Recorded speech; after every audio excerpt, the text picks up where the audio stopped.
Campeonatos estaduais em suas retas finais e times em crise. Para variar é assim, futebol brasileiro final de fevereiro já tem mais treinador sendo demitido e algumas polêmicas, discussões, vaias para o Flamengo multicampeão. Muita coisa pra gente conversar neste Na Cara do Gol que começa agora.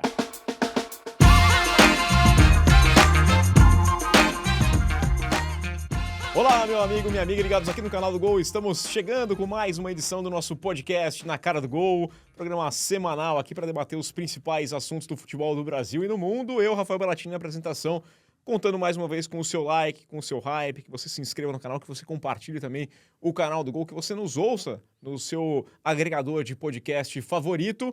E estou acompanhado de Eduardo Massa. Tudo bem, Massa? Tudo bem, e bom dia a todos que nos escutam.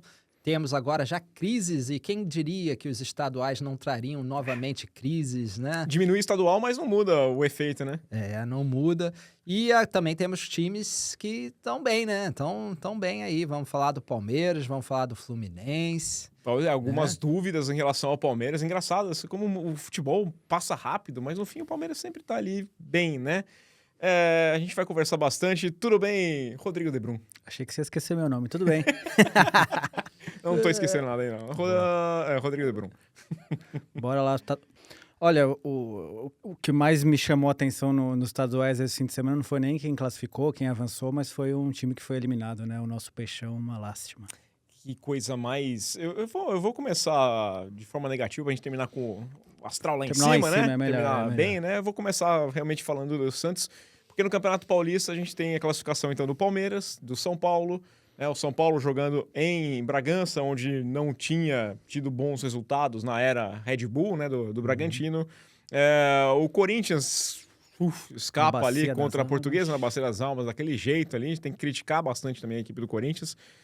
Mas o Santos foi até Novo Horizonte, com o Novo Horizontino sendo o líder da primeira fase, né, tendo a vantagem de jogar em casa. O Santos passando na Bacia das Almas, se classificando daquele jeito, mas muita gente falando assim, tá aí, ó, 6-0 no Velo Clube, tá tudo bem. Eu falo, tá tudo bem, se o Santos enfrentar mais 38 vezes o Velo Clube até o final do ano, acho que dá pra brigar pelo título. Mas uma partida ruim do Peixe, muitos questionamentos sobre a atuação do Neymar, principalmente o posicionamento dele em campo, né? Acho que é o ponto principal. O Santos parece uma eterna decepção, como o Neymar, como o Gabigol, né?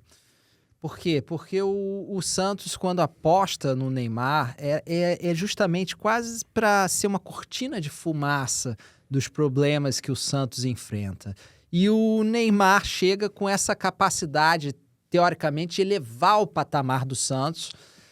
Ele não consegue mal jogar, né? E vamos brincar aqui que o Neymar, dessa vez, ele estava lá trabalhando no carnaval. A gente sempre brinca que no carnaval ele sempre inventa um motivo para estar de fora. A mulher dele estava no carnaval e ele estava lá. E talvez tenha torcedor do Santos que deve estar assim pensando, talvez ele pudesse estar no carnaval, né? Porque do jeito que ele está jogando, não agrega nada ao Santos, tá? E é preocupante por quê? Porque a gente sabe que basta 1 ou 2 jogos de Neymar bem para a gente voltar a ter a conversa de Neymar na seleção brasileira. Muita gente defende ainda Neymar na Copa do Mundo, e é uma coisa que é uma opinião que é desgarrada completamente da realidade, né? E os defensores vão sempre lembrar, e o Ronaldo em 2002? O Ronaldo nem jogava, né? O Ronaldo estava voltando de lesão. Mas estava na Inter, né? A Inter bem também, um outro momento. Voltando de lesão, estava com problemas físicos, estava acima do peso e apostaram no Ronaldo. E as pessoas acham que isso vai acontecer de novo, toda né? semana, né? É aquela esperança, assim, de repetir um craque que volta para defender a seleção e resolver o problema. O Neymar que a gente viu no Santos é um Neymar que busca muito jogo e atrapalha mais ainda porque busca muito jogo, né? Se ele ainda soubesse que ele não está em plenas condições, que ainda precisa de ritmo e tentasse resolver, definir jogadas, ele não se adaptou a essa nova realidade do próprio corpo, né? Ele volta o tempo inteiro para buscar jogo. E o que acontece? Ele volta, perde bolas, porque ele praticamente não completa mais. O primeiro gol contra o Novo Horizontino, foi uma falha dele ali na saída de jogo. Ele vai lá para buscar a bola, erra um passe, não foi culpa só dele, mas a culpa dele fica ali escancarada pelo passe errado. E porque é o Neymar. É o cara do Santos que você não espera isso, né? Sim. E tem um pouco de azar também, porque o Gabriel, o Gabigol, ele também falha um lance e gera o gol pro Santos, né? Ele deu um furo que foi horroroso, né? Eu não sei se a gente vai contabilizar como assistência ou não, hein? Mas o Neymar é complicado isso porque ele parece um jogador que ele não aceita não estar presente no jogo o tempo todo, né? E ele não tem mais condições. Aí ele comete esses erros, esse domínio aí, esse toque que ele deu errado. A gente lembra aquele pênalti que ele fez contra o Mirassol bizonho no Brasileirão o ano passado, que o Santos quase foi rebaixado e isso poderia ainda ter tido um impacto maior. Eu acho que o Neymar hoje em dia seria um jogador para ficar lá no ataque mesmo, nem voltar mais, porque isso ocasiona o quê? Ele não tá bem fisicamente e ele ainda se desgasta mais ainda para tentar entregar uma coisa que ele não consegue mais. É um jogador que, na minha visão, né, deveria ser trabalhado só para o ataque. Esquece o Neymar na defesa. Para quê recompor? Para quê tentar construir o jogo? Deveria ser justamente o contrário. Nessa fase da carreira, ele devia só estar ali perto do gol para tentar resolver e encontrar uma jogada só. Eu duvido que o Vojvoda tenha virado assim, Neymar, é o seguinte, você volta aqui para buscar o jogo, você tenta... Eu não acho, eu acho que seja uma... Isso é dele. A decisão dele. Sim. E falou assim, não tá funcionando, eu não vou ficar ali na frente esperando. E eu vou mostrar também pro Ancelotti, falou, tá vendo aqui, ó, eu tô querendo, hein? Tô vindo, hein? E ó como eu corro o campo inteiro aqui, eu tô bem fisicamente, eu vou. Mas isso vai mais contra ele. Eu acho que o Neymar vai fazer diferença na equipe do Santos se ele estiver do meio para frente, né? Ele pode criar uma jogada, ele pode fazer aquele passe decisivo, ele tem qualidade para isso, ou então ele pode finalizar essa jogada. Mas mas aí a bola não tá chegando, ele vai ficar por lá. Bom, aí é uma outra coisa que você vai resolver com a equipe do Santos, o que vai virar. Da diretoria, é culpa do treinador que não consegue, enfim, encaixar um sistema de jogo. E não é possível, né? Que seja um chutão, que seja uma bola, uma ligação direta do Brasão com o Neymar no meio de campo, e ele já pode ter qualidade para fazer diferença, não precisa vir buscar, né? Há que ter paciência e inteligência, porque ele não vai ser o primeiro grande craque a ver a sua carreira decair, né? E ele poderia ser um dos muitos que se adaptaram. Eu vi vários, né? Eu vi o Romário se adaptar. As pessoas lembram do Romário da área. O Romário da área é muito diferente do Romário do início da carreira. O Ronaldo. O Ronaldo é um que ele perde a parte física, ele tem a luta dele contra a balança e ele corre muito pouco para definir jogadas, né? Mas ele vai lá e define jogadas. Vai ter aquela capacidade que tinha no início da carreira? Não, mas o futebol é coletivo. Se ele cumprir bem a função dele e o Neymar tem capacidade certamente para ser melhor do que 99% da seleção brasileira no auge, se ele souber o que fazer, quando fazer e tomar as decisões certas. Porque talento ele tem, a capacidade de driblar ele tem uma capacidade de definir jogadas com passes e com finalização, que é raro, né? Você raramente consegue ter as duas coisas num único jogador. Se ele conseguisse se adaptar a essa realidade, ele continuaria sendo um grande jogador, como é o Cristiano Ronaldo, que não é sombra do que já foi, mas consegue definir jogadas o e Messi ser útil. Mesmo. O próprio Messi, né? Então, você tem que ter essa inteligência e capacidade de adaptação. O Neymar peca pelo excesso. Ele peca pelo excesso. Ele quer resolver realmente, ele quer participar do jogo, porque ele gosta disso, provavelmente, né? Mas ele já não pode mais, ele não pode fazer mais isso. Ele tem que aprender a depender do outro e a valorizar o outro, a saber que ele está numa realidade no Santos que, obviamente, não é a realidade do Barcelona, né? É uma realidade em que você tem jogadores limitados, mas você tem que aprender a lidar com essa realidade. Você não pode querer fazer o trabalho de todos eles, porque não vai conseguir. Ninguém humanamente impossível vai conseguir. E o Neymar, nessa altura da carreira, ainda mais voltando de uma longa inatividade e de uma sequência de inatividades que comprometem com certeza o futebol dele, ele tem que aprender. Ele tem que aprender a se adaptar. Agora, para a Copa do Mundo é muito pouco tempo.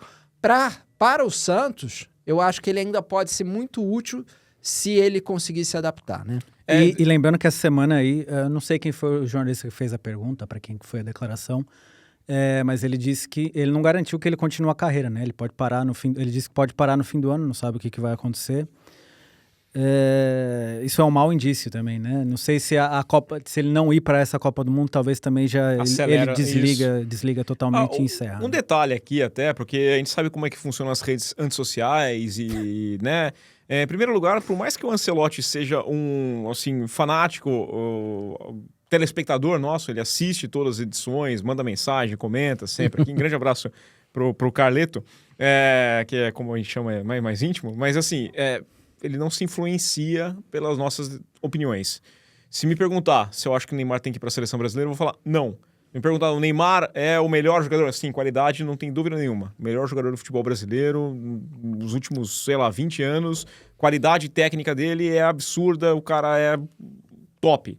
Mas tem que ir para a seleção? Não iria. Talvez eu visse com bons olhos se ele tivesse aprendido essa adaptação. Né? Vou ficar mais aqui na frente, vou fazer meu golzinho, vou resolver a parada e é o que dá para fazer. A Copa do Mundo é um mês, né, ali de futebol. Então, nós temos que observar como ele vai estar quando chegar na Copa do Mundo. Vai que por um milagre ele engrena, mas nada leva a crer, para já, que isso vai acontecer. Hoje, eu não levaria, claro, o Neymar, e acho que ninguém... Não é hoje, é hoje, no ano passado, no ano retrasado. Convocação hoje para a seleção da Copa do Mundo. Até porque é muito difícil. Você pega o caso de Portugal com o Cristiano Ronaldo. Quando você começa a ter que barrar Cristiano Ronaldo, causa-se um problema. Aliás, é correto. Sendo sincero, e aqui... Eu acho que tirando o Messi, que na Argentina ele é o cérebro ali do negócio e o pessoal joga muito por ele, tem um grupo que funciona muito bem, mas na seleção portuguesa eu vejo o Cristiano Ronaldo hoje como muitas vezes um ponto negativo na equipe do que positivo. Eu acho que ele mais atrapalha do que ajuda. Sim, e então é uma pessoa que se você leva, você também tem que gerir aquilo, né? Uhum. Então é óbvio que é o caso que a gente viu em 2002, né? Em 2002, o Filipão, quando não leva o Alex e principalmente o Romário naquela época jogava muita bola. Por que ele não levou o Romário? Porque ele acreditava no Ronaldo, porque ele não gostava pessoalmente do Romário e sabia que se ele levasse o Romário... O Romário deixou ele na mão contra Honduras. Ele ia ser, né? Ele ia ser contestado o tempo inteiro para colocar o Romário. Então ele prefere levar o Ronaldo e apostar num. E no caso dele, ele apostou e deu certo, né? Podia dar errado. Mas é engraçado, né? Que nessa questão de ciclo, vamos pegar aqui Copa de 2010.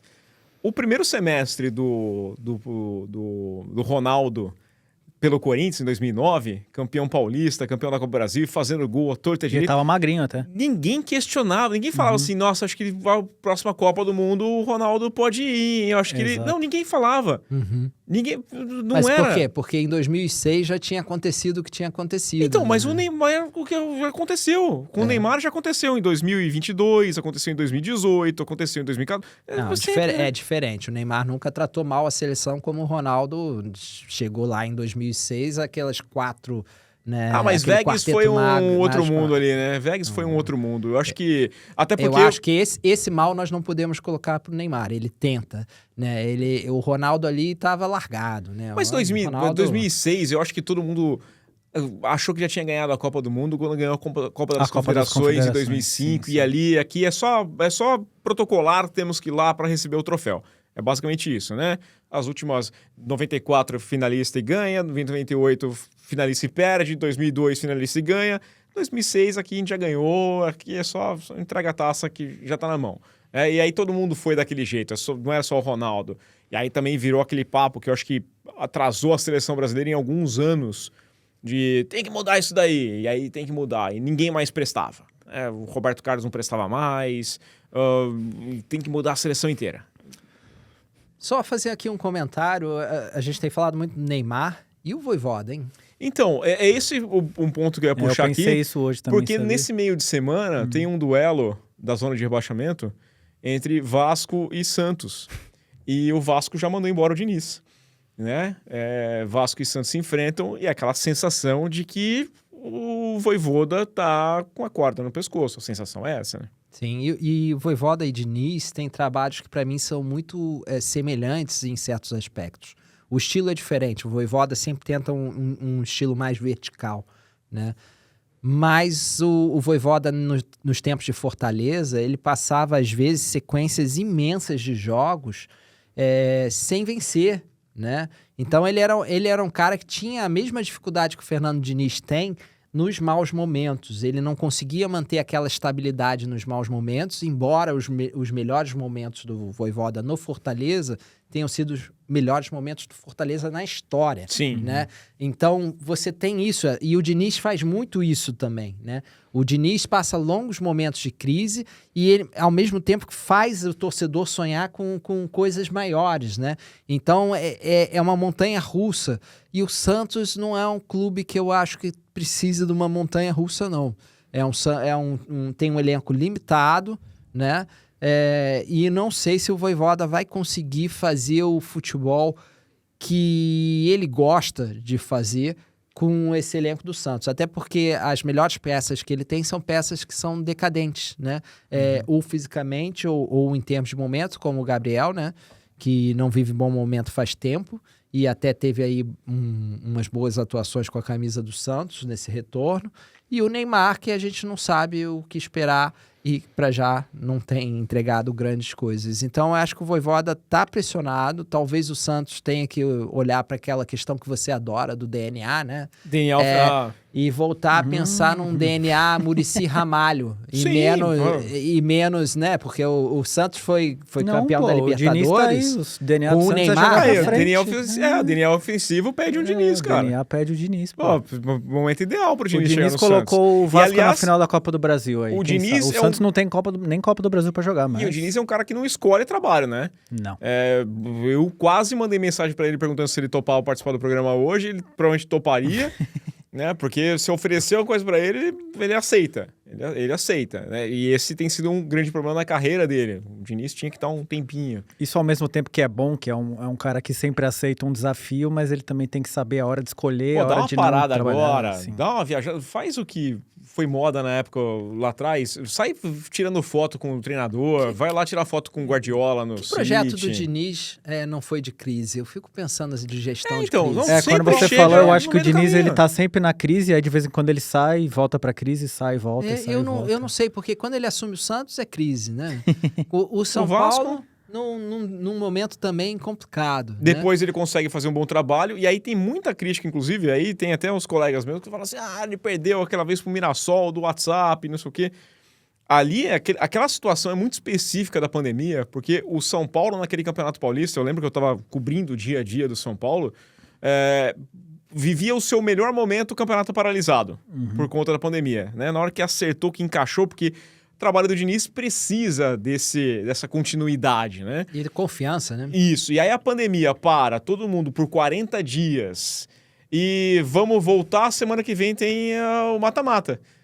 E aí aquele trabalho autoral, ali sim a teimosia do Diniz, de tipo assim, então não dá para eu fazer o meu jogo, porque a gente teve uma semana de treino. Então eu vou jogar o mais simples possível. Não, ele tentou fazer o jogo do Diniz, a sua assinatura, contra um Mirassol que os caras não entregaram e falaram, cara, vai pra cima, bate e manda pro gol e vambora. Né? E acabou dando o Mirassol. Então esse é um detalhe bem... Mas depois ele colocou o São Paulo na liderança do Campeonato Brasileiro com um time que não era pra ser líder do Brasileiro. Não mesmo. Quando ele chegou no Fluminense, o Fluminense também não vivia sempre no meio do caminho, né? Sim, era um momento difícil do Fluminense também, de gestão. Não era o mesmo tipo de crise, mas era parecido com o São Paulo. Que mandou o técnico embora. Mandou o técnico embora quer dizer que já não tá num bom momento. Ninguém... Né? O Fluminense sobreviveu aos tempos pós-Unimed e tentava fazer algo diferente, mas não tinha recursos, né? Tanto é que o Fluminense do Diniz dá certo com jogadores desacreditados, muitas vezes, ou veteranos, né? Ele resgata alguns jogadores e traz outros que surgem da base do Fluminense, que é também, como o Santos, uma das bases que salvam clubes, né? Então, são clubes que são muitas vezes salvos pelo trabalho que tem na base, né? Agora, já falamos do Santos, falando do Diniz aqui, me preocupa o Vasco, porque eu acho que o Santos tem um time mais fraco até que o Vasco, tá? Mas tem alguns jogadores que podem fazer a diferença e, por incrível que pareça, mais estabilidade do que o Vasco. O que o Vasco tem enfrentado fora das 4 linhas é uma coisa assim sem igual, porque você tem uma SAF que não funciona, uma tentativa de colocar o clube à venda que não vai para frente. Você tem uma liderança no Pedrinho, que é uma liderança que tem sido extremamente contestada e com decisões que são muito, vamos dizer assim, questionáveis. Mínimo né? questionável. E que ele pode dizer que são decisões que são tomadas no meio do caos, né? Então você tem um clube afundado em caos. Agora com o Coutinho indo embora no meio da... Perdeu o Ryan, que foi o cara que fez a diferença. Se o Vasco chegou na final da Copa do Brasil, foi por causa do Ryan, foi um pouco por causa do Diniz também, temos que lembrar disso, né? Mas se escapou do rebaixamento por conta da dupla do Diniz e do Ryan. Do Ryan, né?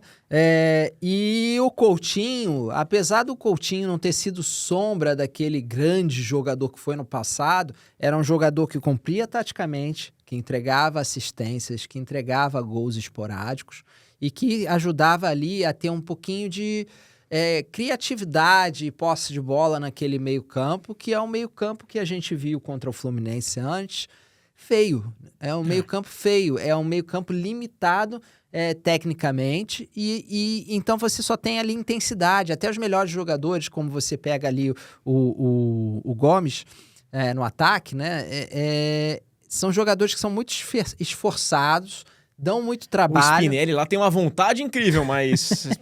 Mas falta Não, o Vasco Ryan... tá com muitos jogadores assim, né? O português lá, o Nuno, também é a mesma coisa. São jogadores muito esforçados, estão o tempo inteiro brigando. Comita, o PH ali na lateral, um jogador de muita intensidade. São jogadores que são muito bons se você tiver um ou outro, né? O Fluminense faz isso. O Fluminense faz isso com o Serna, com o Canóbio. Aí tem o Lúcio Acosta. Aí tem o meio campo com o Martinelli, com mais qualidade para passar, para controlar o jogo, né? Eu acho que é o caso, por exemplo, até do Corinthians. Você vai pegar Matheus Bidu, você pode questionar, mas quando ele joga do lado do Memphis, do lado do Garro, diferente, controla o jogo, aí pronto, aí vira outra parada. E uma coisa do Coutinho, essa temporada passada foi uma das que ele mais teve presente, que ele mais completou jogos, né?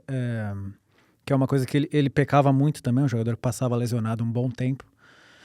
Eu achei muito surpreendente isso, eu não sei a forma como aconteceu, se aconteceu alguma coisa internamente, ele disse que... Porque só crítica de torcida, convenhamos, teve crítica do Cazé também, né? Já abraço pro Cazé, pegou pesado ali, mas... Pegou pesado, eu entendo, mas o torcedor falando... Sei, é tão estranho, ele voltou pro Brasil justamente porque era o Vasco, porque é o clube que, enfim, que ele foi formado. Nem consigo imaginar, ele ainda quer jogar futebol, ele quer ir pra MLS, eu não sei o que vai ser do Coutinho, né? Mas o problema também, maior é pro Vasco agora. Eu acho que o problema foi a venda que foi feita. Porque o Coutinho que venderam chegando no Vasco, era o Coutinho, não era nem do Barcelona, do Liverpool. Era aquele Coutinho de 100 milhões de euros. E esse Coutinho existiu por 2 temporadas só, né? Esse Coutinho existiu naquele recorte. O Barcelona já se arrependeu do investimento que fez. Aliás, eu vi um jogo do Coutinho naquele Barcelona... E um jogo muito bom, aliás, né? Do Messi, com o Suárez, assim, mas era um time que acompanhava. Aí você pega o Coutinho e coloca ali pra jogar com o Spinelli, com o Pumita. Com Gomes. Com Gomes. E aí é o que dá pra fazer. Não acho que seja demais, não. Uma coisa que eu acho também é que tem uma certa síndrome de vira-lata, né? A gente acha que o cara dá certo lá fora... Ele vai dar o certo no Brasil, vai sobrar no Brasil. Mas né? geralmente quem vem... Isso que eu acho impressionante. Não existe geralmente quem isso. vem... É contextos diferentes, realidades diferentes. O Paquetá, por exemplo, é o maior exemplo disso atual, né? As pessoas falavam do Paquetá, do West Ham, como se ele fosse sobrar... No Brasil. Assistiram muitos jogos do West Ham, não. Pelo visto. O Paquetá já não era unanimidade mais no West Ham, ele não vive o melhor momento dele. Melhorou. Melhorou sem ele, bastante, por sinal, né? Porque ele já não vinha jogando assim tão bem. Não é porque o cara tá numa realidade... às vezes ele tá até bem lá e você transporta ele pra cá e é o caso, por exemplo, do Neymar. Ele vai tabelar com quem? Em que área do campo ele vai jogar? Vai jogar de quarta e domingo, vai jogar... ele vai aguentar a maratona de jogos, a viagem pra lá e pra cá e não sei o quê. É muita coisa, tem muita coisa que, por exemplo, o Suárez arrebentado do joelho conseguia fazer a diferença, mas fazia a diferença sem conseguir viajar. Jogava E uma vez por limitação, semana. Você tinha Ele que dosar. tinha que fazer uma vez por semana, né? O Coutinho aguentou o tranco ano passado, que o Neymar não aguenta, né? Exato. Então a gente fala assim, o Coutinho não entregou, realmente não entregou, mas ele estava lá.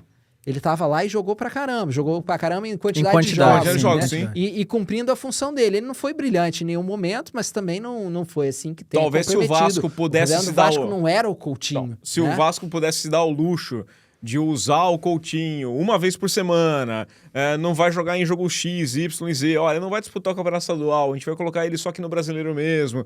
Talvez fosse uma outra história, tivesse alguém para jogar em volta. A questão do custo-benefício, essa sim é problemática, né? Você pensar assim, mas o Vasco paga 1,5 milhão pro Coutinho, ele não entrega o que um jogador de 1,5 milhão entrega. Ok, então quem você vai trazer com 1,5 milhão? Né? Se trouxer 3 de 500 mil também não vai fazer. É exatamente isso. Então você tem que ver o que você tem também no mercado, né? Porque o Flamengo, com dinheiro infinito, consegue trazer o Paquetá. Né? E o Paquetá é bom jogador? É bom jogador, não vamos falar mal do Paquetá, mas 40 milhões de euros... O Paquetá é um jogador que não muda o patamar do Flamengo. A gente fala aqui desde o início. Paquetá é bom jogador, não muda o patamar do Flamengo, porque o patamar do Flamengo é alto e tem jogadores para posições que às vezes cumprem até melhor, né? Então, essa é a realidade. Vai fazer o que com esse 1,5 milhão? Né? O Coutinho saiu, é uma economia de 1,5 milhão na folha salarial do Vasco. Quem vai ocupar esse 1,5 milhão? Esse papo de economia de 1,5 milhão, para mim, ela também não cola, porque rapidamente esse 1,5 milhão já sumiu. A economia vai embora mais, sempre, né? Ele já nem existia e você gasta depois com meia dúzia de bagre, que daqui a pouco tá pagando para fazer parte do elenco só, tá lá, ou então você já emprestou para outro time e tá pagando o salário dele, isso eu acho absurdo também no futebol brasileiro. Rapidinho paga 2 vezes esse 1,5 milhão aí, já tá emprestado então, para outro clube. Né? E, eu queria perguntar pro Rodrigo, já que o Massa falou aqui do Flamengo, eu queria perguntar com relação ao Flamengo, porque o Flamengo perdeu para o Lanús o primeiro jogo da Recopa, que é um torneio que não vale nada, né? Convenhamos. Só atrapalha o calendário ainda mais um pouquinho. Né? Eu fico... O pessoal falou assim, não, a final da Recopa não é final porque só tem a final. É o torneio. É um torneio que deveria ser um jogo só, como é a Supercopa da Europa, e é para abrir a temporada, vai lá, legal. Comemorativo. Né? Ele é um torneio simbólico, assim como a Supercopa do Brasil. Também. Era para ser a Shields, né? Vai lá, ganhou o campeão da Copa, o campeão do entretenimento, país. Festivo. Isso ganhamos, aqui, vamos lá, aqui jogar um jogo festivo. A temporada. Um troca a faixa com o outro, né? Comemorar os nossos títulos. Jogo pra das isso faixas. Que serve a Supercopa. Porque ninguém vai dizer que o Lanús, se vencer, é melhor que o Flamengo. É o melhor time né? do continente, então. Né? E assim como a Supercopa da Europa, se venceu o campeão da Liga Europa, ninguém vai dizer que é melhor. Que é o melhor time da Europa. Era para ser só para ser comemorativo. Mas aí o Flamengo faz um primeiro tempo ruim contra o Madureira, mais uma vez, mas também, de novo, envolto em jogos de quarto domingo, um time que se reapresentou mais tarde que os outros, porque jogou até o Mundial, né? Jogou depois, teve que interromper a programação porque tinha o estadual e poderia ser rebaixado no estadual, mas venceu o Madureira por 3-0, mas com críticas, com reclamações, com vaia, com questionamentos bastidores, diz que o Felipe Luiz já está sendo questionado, e claro que uma contratação como a do Paquetá, pelo valor que foi feito, não ajuda nessa, né? Os caras vão falar assim, cara, a gente trouxe um cara que é de 42 milhões. Pois nessa hora ali a própria jogadorzada fica nessas, né? O cara custa 40 milhões aí, o rapaz que veio não faz aqui... nada, quem veio de graça aqui joga mais, corre mais, Eu acho que o problema do Flamengo é ele se enforcar ali nas próprias armadilhas que ele vai se colocando pelo meio do caminho, né? Começou com a renovação do Felipe Luiz, que demorou, no fim, sei lá, quer 3 milhões, quer 2 milhões, sei lá, nem sei mais quanto. Não lembro qual era o valor. Ficou também, uma maluquice isso. lá, enfim, fechou, e aí agora ainda o Flamengo se coloca essa pressão de trazer um jogador de 40 milhões, que... Pra mim, o Luiz Araújo e o Paquetá, pra mim, é praticamente a mesma coisa. Acho que eu prefiro o Luiz Araújo. Acho que eu até prefiro o Luiz Araújo, pra falar assim. E o Luiz Araújo acho que foi menos de 10 milhões. É isso que a gente sempre fala do futebol brasileiro. Os próprios clubes vão se parece que é um campo minado, né? Ele tem que colocar ali alguma coisa para... Ele vai jogando a mina na frente. Exato. Assim. Será que eu vou pisar? Será? Tem Será? que dar alguma emoção, não pode ser um caminho sempre linear, né? Os clubes brasileiros trabalham assim. Eu já li também que o BAP tá colocando muita pelo menos é o que saiu na imprensa, né? Tá colocando muita pressão interna nos jogadores, no próprio Felipe Luiz. Porque vira essa reclamação realmente.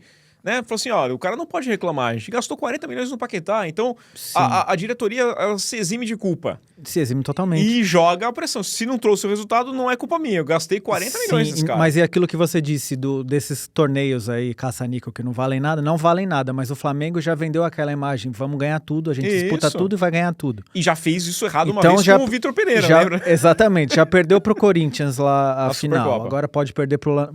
Olha que eu não me surpreenderia não se o Flamengo perder a final vai com o ser Lanús e o Felipe Luiz. Lanús. Não, mas não me surpreenderia o Felipe Luiz ser demitido se perder esse campeonato também. Porque não vou descartar. Do jeito que as pessoas trabalham no Brasil, não me... Se não for demitido, vai chegar com pressão na final do Carioca. Também. Né? Porque vai pra final do Carioca, pode ser contra o Fluminense, a tendência é que seja essa final.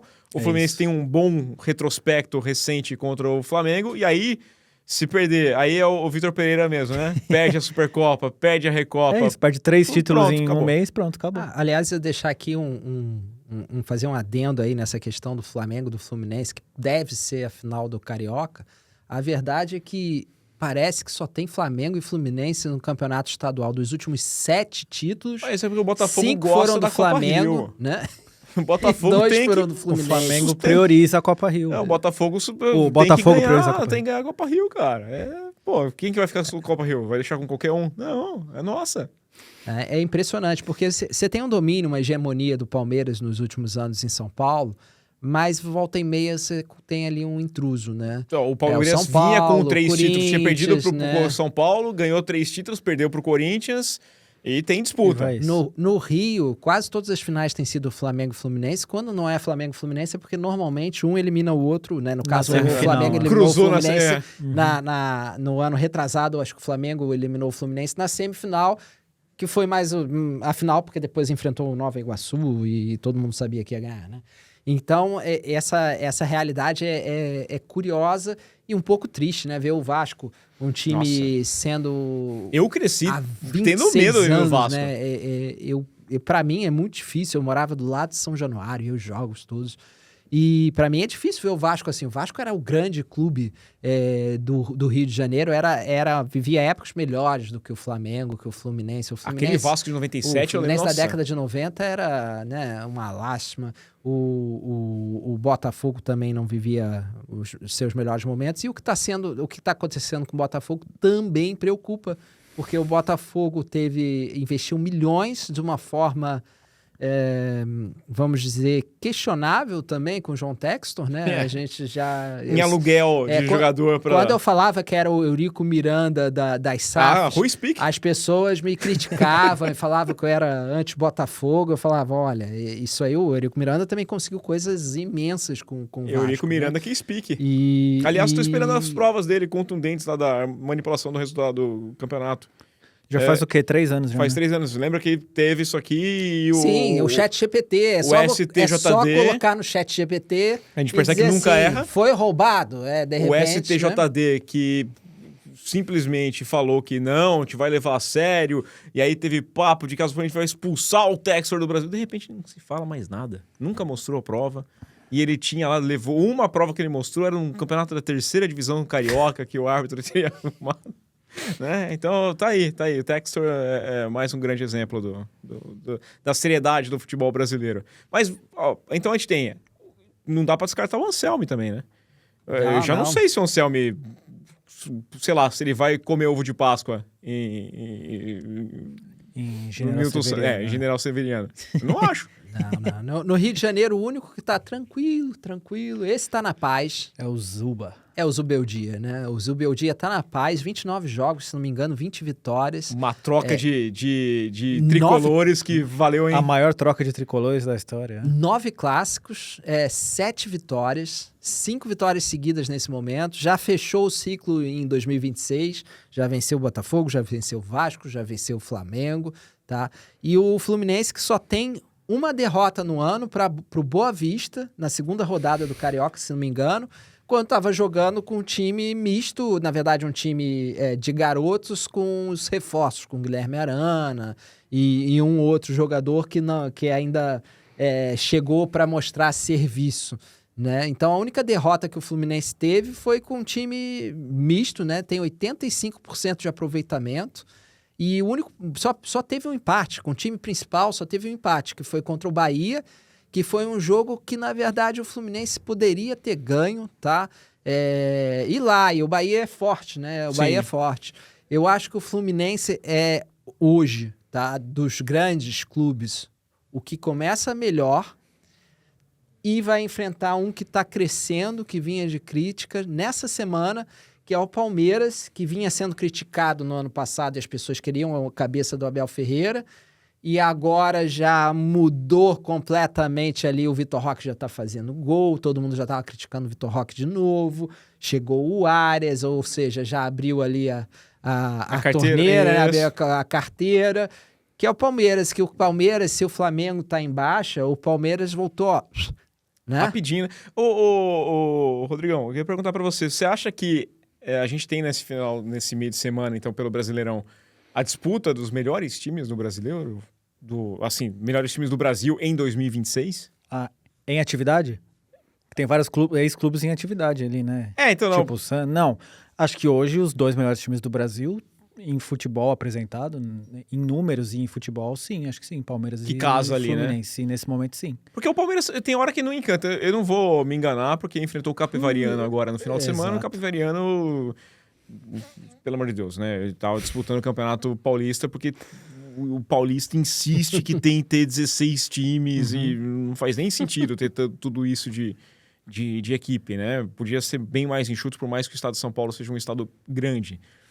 Mas é incrível como o Palmeiras consegue se reencontrar.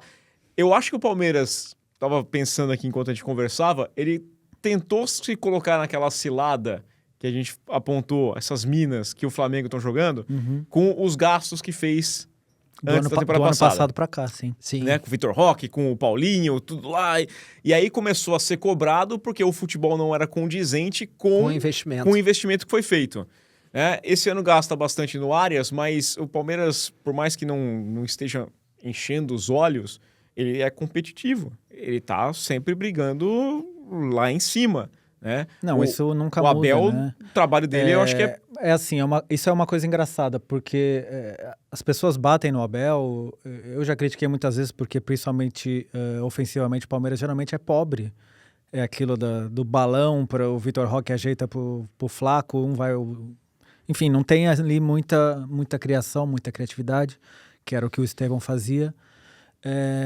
Mas não, agora com o Maurício é um jogador, acho que ele é um pouco desvalorizado. Eu acho ele um bom jogador. Começou bem o ano passado, começou bem o ano passado, sim. Agora o Arias, que foi reserva, mas estreou, acho que fatalmente vai ser titular, mas e o Palmeiras, além de tudo, consegue... Isso eu acho que é uma das coisas que o Abel faz melhor. É saber sempre ter ali, em todos os setores do campo, 2 jogadores da base, 3 jogadores da base. Agora o Alan tá sempre muito bem. O Arias só não é titular já porque tem o Alan, senão o Arias já chegaria, já vestiria a camisa e já jogava. O Arias joga ali em várias posições. Mas é o que o Abel falou na entrevista. Tipo, ele vai ser titular. Esses jogadores podem jogar dos 2 lados do campo. Ele falou, ele até pode usar o Arias com o pé trocado do lado esquerdo, não tem problema. O Alan joga na direita. Mas é aquela coisa, até para não perder o grupo, né? O cara chegou agora e o time tava jogando bem. Então, ok, você entra no segundo tempo. Daqui a pouco... O Arias é muito bom jogador, mas também você não vai... Ele vai ganhar naturalmente a posição. Ele não vai chegar e jogar porque o Abel não trabalha dessa maneira. Né? Ele sempre prepara bem o grupo. O Abel trouxe nesse ano uma coisa que acho que ele perdeu ano passado, até pelas contratações que fizeram, que acho que foram... boas contratações e erradas ao mesmo tempo, né? O Vitor Roque era uma oportunidade única. É muito difícil você pegar um centroavante com a capacidade que tem o Vitor Roque, por mais que eles tenham pago caro. Quando você pensa no que pagaram pelo Vitor Roque e o que pagaram para o Paquetá, o Vitor Roque é uma... Né, pechincha. Uma pechincha. E eu acho que eles ainda é 5 anos mais novo ou mais. Eles foram para o Marlon Freitas, que era um jogador que enche os olhos, não enche os olhos, mas que se jogador fez muita estável, falta no ano passado um que você jogador precisa assim, no time. né? E é um jogador que faz com que o futebol do Andrés Pereira cresça.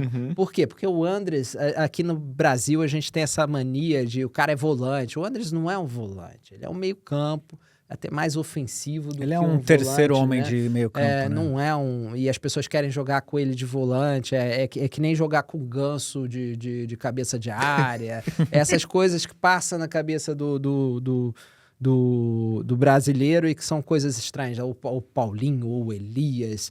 Vários jogadores que nasceram volantes, morrem volantes, mesmo quando eles jogam como camisa 10 às vezes. E esse que é o detalhe. Mas o Andreas Pereira é esse tipo de jogador, justamente um Paulinho da vida. Coloca assim. o nome de volante, ele entrou quando era volante. Só que primeiro que você tem 2 tipos de volante. Você tem, né, aquele volante mais o pegador e aquele cara que é a primeira saída de bola ali. O segundo volante, né? O segundo volante, o cara que vai fazer essa transição. Geralmente tem o cão de caça ali que vai roubar a bola e esse cara que vai fazer. Ele toca pro cara do lado que vai fazer essa transição. É um terceiro homem no meio de campo, é o cara da ligação e tem que ter qualidade e é muito mais fácil ele jogar de camisa 10 do que jogar de camisa 3. O Marlon Freitas, ele abre essa possibilidade para esses jogadores, principalmente o Andrés, fazerem o que faltava pro Palmeiras, que era essa criatividade. O Andrés tem essa capacidade, ele tem um bom toque de bola, né? Ele tem uma boa visão de jogo. Finaliza bem de fora da área. Então, quando você dá a ele mais liberdade, você também em campo vê resultados, né? E o Arias é esse cara que é um motor, o cara é fisicamente, o que faz a diferença do Arias é que ele tem qualidade, prende a bola como ninguém, é difícil tirar a bola dele, né? E ele ainda tem alguma criatividade, alguma qualidade. Ele não é o cara que vai ficar decidindo jogos, não, mas é um cara que vai trazer uma estabilidade pro meio campo do Palmeiras, que eu acho que vai... da liga ali, né? Acho que é um investimento muito interessante e dessa vez eu acho que o Palmeiras foi mais certeiro. Ele não foi no Paulinho, no Vitor Roque, ele não foi naquelas oportunidades de um jogador diferenciado. E o ano passado tinha aquela pressão toda na Leila para levar um camisa 9.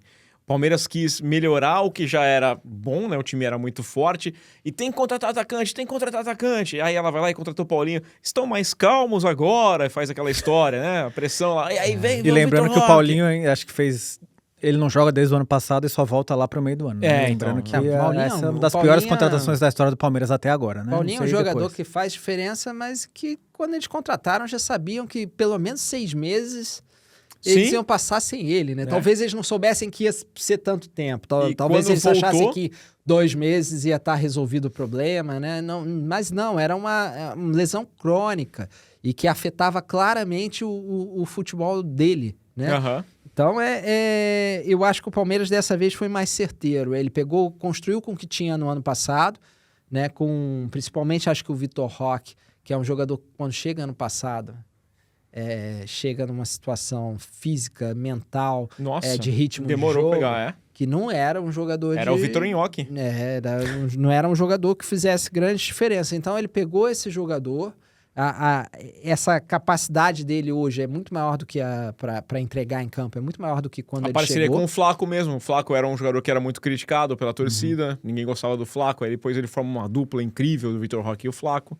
Né? O Abel, ele tem esse quezinho aqui, vou trazer uma comparação até que tem lá no meu mundo do futebol americano.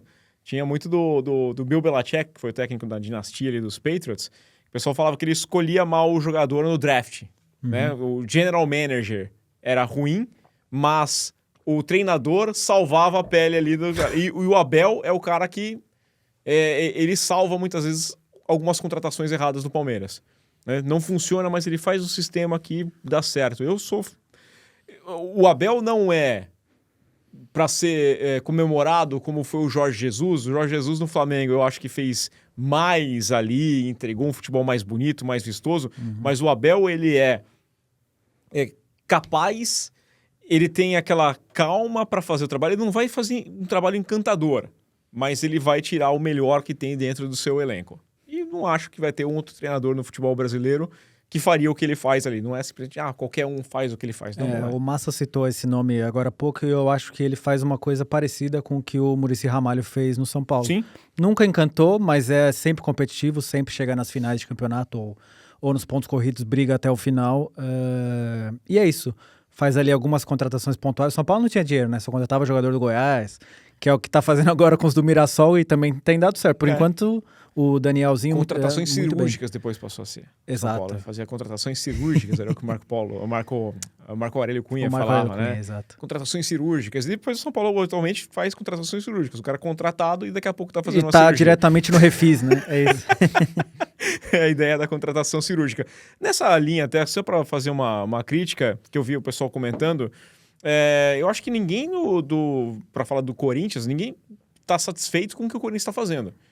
Pelo que tem um elenco, eu acho que o Corinthians era para jogar muito melhor do que jogou ou que não jogou contra a Portuguesa. Fez um jogo paupérrimo e não é novidade, né? Acho que até uma constância com o Dorival. Lembra que o Corinthians, o pessoal fala assim, não, mas aceitam porque é a história do Corinthians, que tem que ser sofrido, que tem que ser suado. Nenhum torcedor quer, acho que nenhum torcedor imagina isso. O ano passado, o Corinthians mandou embora o treinador, o Ramon, depois de ter sido campeão paulista, mas porque entendia que poderia jogar mais. Chegou o Dorival, foi campeão da Copa do Brasil, mas o tempo inteiro falando, olha, não sei se eu manteria o Dorival pro ano que vem, porque precisa entregar mais. Tem um elenco para entregar mais. Tá sofrendo um pouco, porque não é que é um elenco para entregar mais, é que tem alguns bons jovens, tem alguns bons garotos, né? Mas tem sofrido. Tá sem o Yuri Alberto, porque é excesso de jogos, a carga pega e ele sentiu ali uma lesão. Tem que dosar um jogador ou outro, não dá para usar o Garro toda semana. O próprio Memphis não é um cara para você usar dia sim, dia também, né? Então eu acho que questiona-se porque poderia entregar mais. Contra a Portuguesa, não era para ter um problema como enfrentou. Eu vou aqui, eu sou... Nesse caso, eu discordo. Eu discordo, eu acho que o Corinthians entrega mais do que tem de elenco. Acho que o Dorival conseguiu levar o Corinthians para um título da Copa do Brasil, gerindo um elenco que de 1 a 11, né? de 1 a 11 é um bom time. Então, na Copa do Brasil, ele usava o que tinha ali. É um bom time, mas gerir isso não é fácil. E o Corinthians começa esse ano...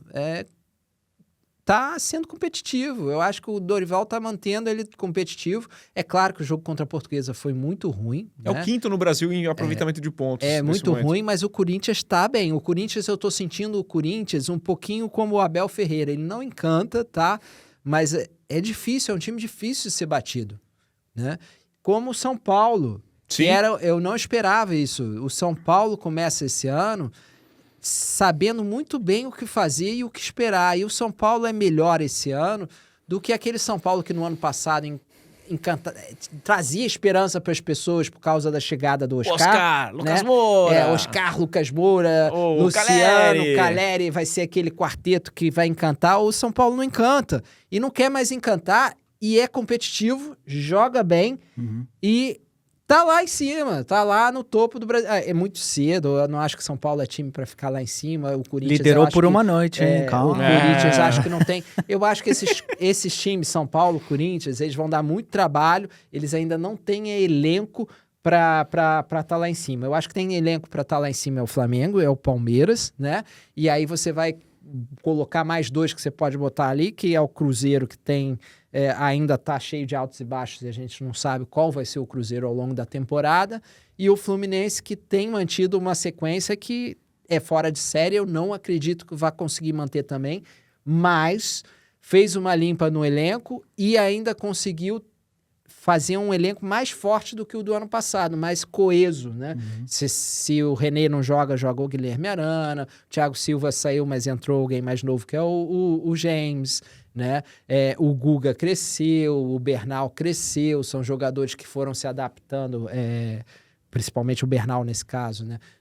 Desde o ano passado, ou seja, tiveram um ano ali, um jogador que vem de fora, de outra realidade, demora a se adaptar, começa a dar resultado, o Santi Moreno, né? O próprio Soteldo, que foi contratado ano passado e teve um tempo ali sendo muito criticado, depois voltou a ser útil, embora aquela questão do custo-benefício é o pior custo-benefício, provavelmente, da história do Fluminense, né?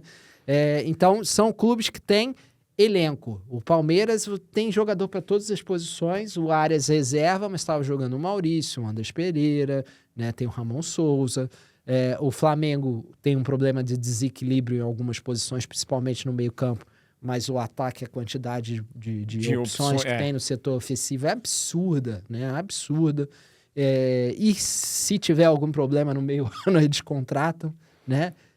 Essa é uma realidade que nenhum outro clube, além do Flamengo e do Palmeiras, tem, né? O Flamengo queria o Arias tinha tudo certo para voltar para o Fluminense, o Palmeiras vai lá e paga 5 milhões a mais de euros, né?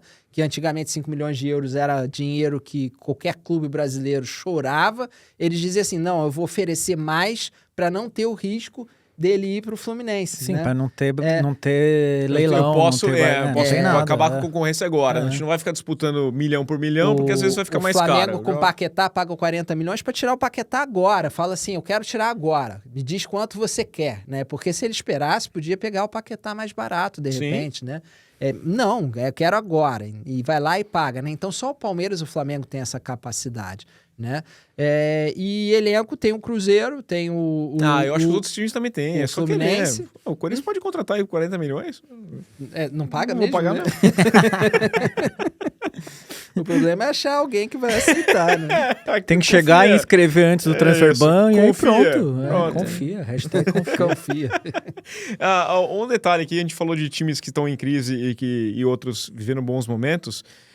Eu ia puxar, a gente conversou bastante na semana passada sobre a pré-Libertadores e, como esperado, o Botafogo foi até a altitude de Potosí e perdeu o primeiro jogo, mas acho que tem totais condições de reverter. Um bom resultado, né? Pra mim é um bom resultado. Perder de 1-0 lá. Altitude 4 mil é bom tudo resultado. bem que o Potosí, vamos ser sinceros, né? É um time que é horrível e que não vinha nem jogando. Então, tinha perdido 2 amistosos contra o Real Potosí, que nem a atividade tá.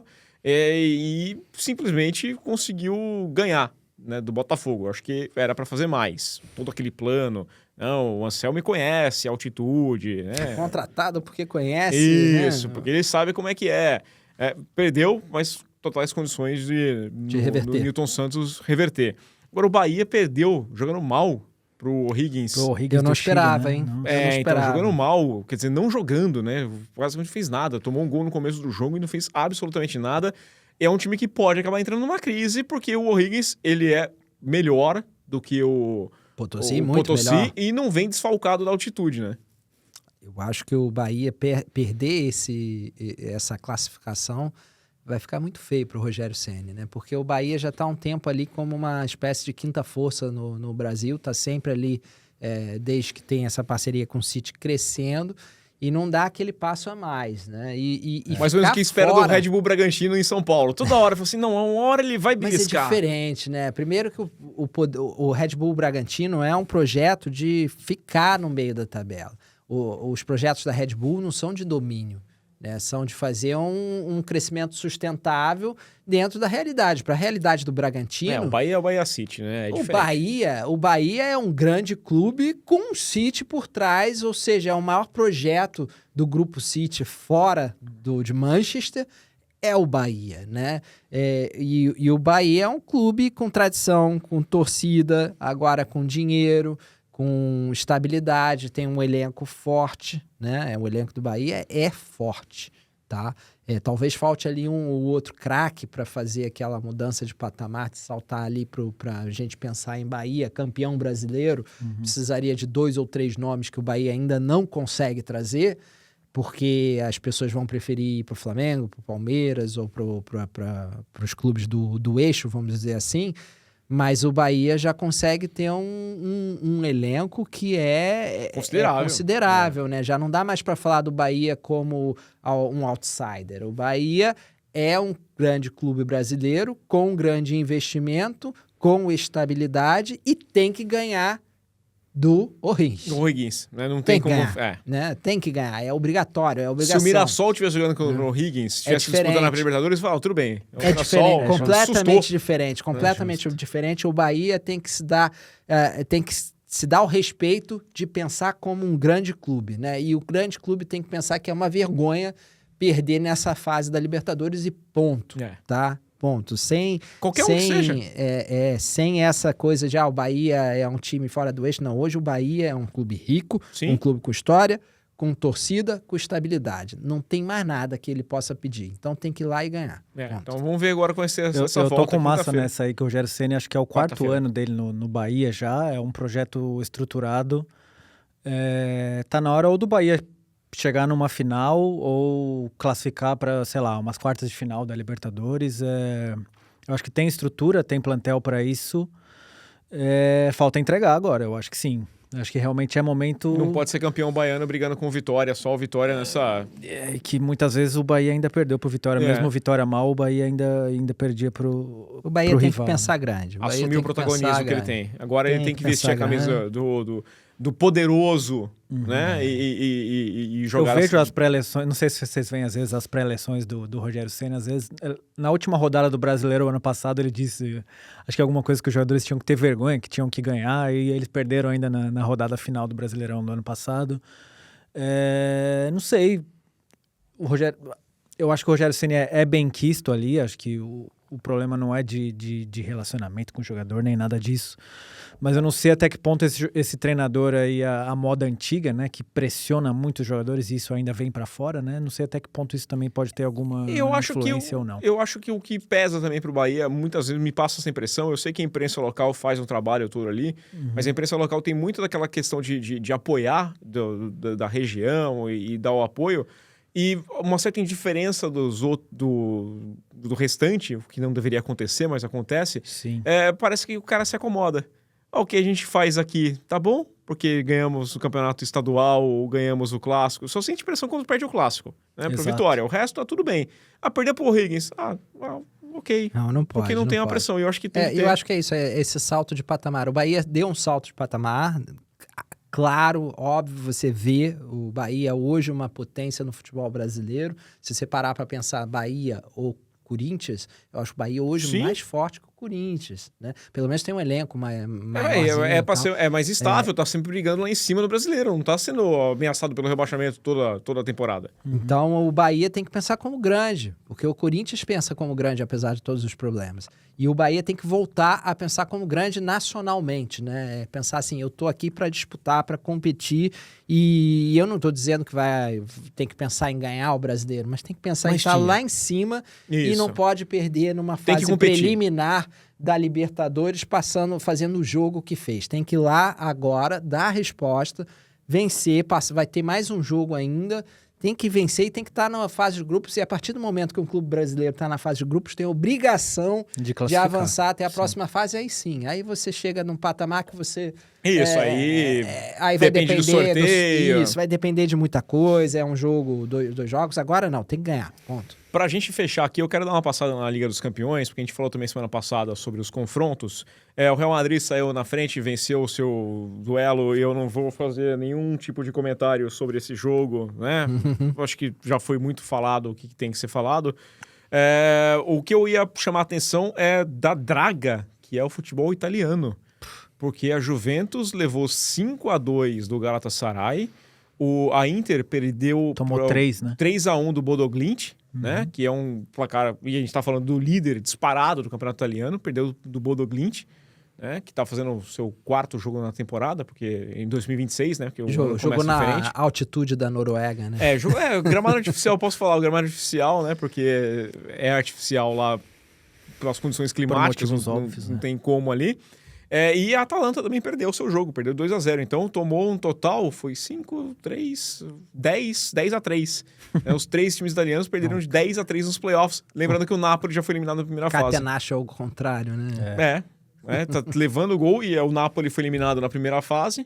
Né? Não conseguiu entrar nos 24 clubes e conseguiu ficar de fora ainda. É feio, mas não me surpreende. O que me surpreende é só a Inter, tá? A Juventus não me surpreende. Não. A gente falou aqui, E até passou. falamos, mas a Juventus... Então, passou, mas não. é incrível como passou. Eu fiz o jogo contra o Como no final de semana. Fazia quase um ano que a Juventus não perdia no seu estádio. Perdeu com o Como passando a régua, mas jogando muito melhor, mas muito superior à equipe da Juventus.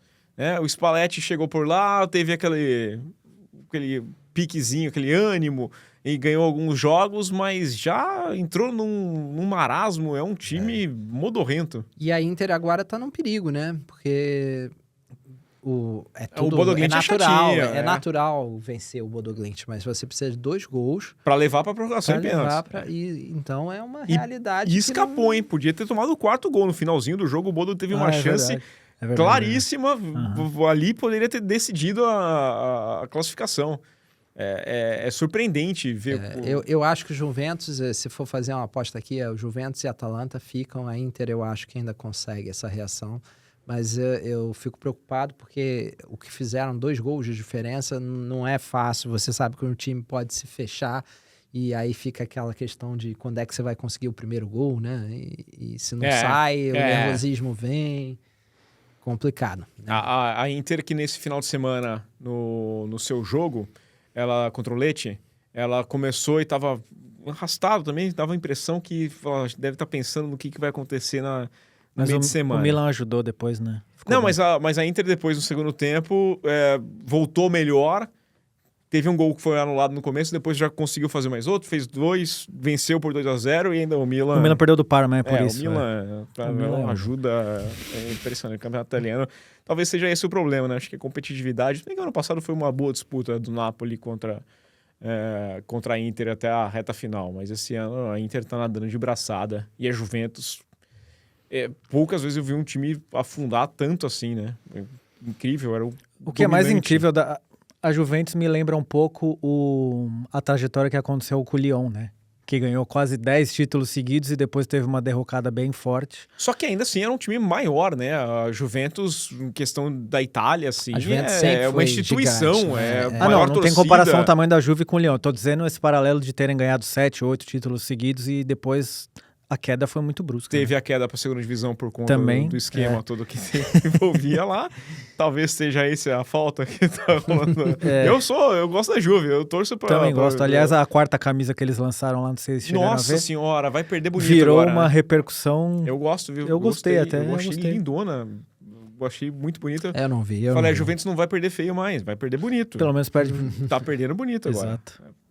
Jogando bonito não, mas bem vestido sim. Tá bem vestido. É uma camisa que dá pra usar em casamento. Aliás, fica a dica aí, pessoal. Camisa de time é roupa... Eu fiz uma brincadeira esses dias aí com a minha esposa, eu saí com uma camisa de... Pô, pagando caro uma camisa de futebol e ela saiu com uma roupa aí qualquer, custou R$10. É isso aí, fica comprando essa roupa baratinha e a gente se veste bem e depois é visto como... Como mal vestido, como mal vestido. Tá usando camisa de time, quanto custa? Exato.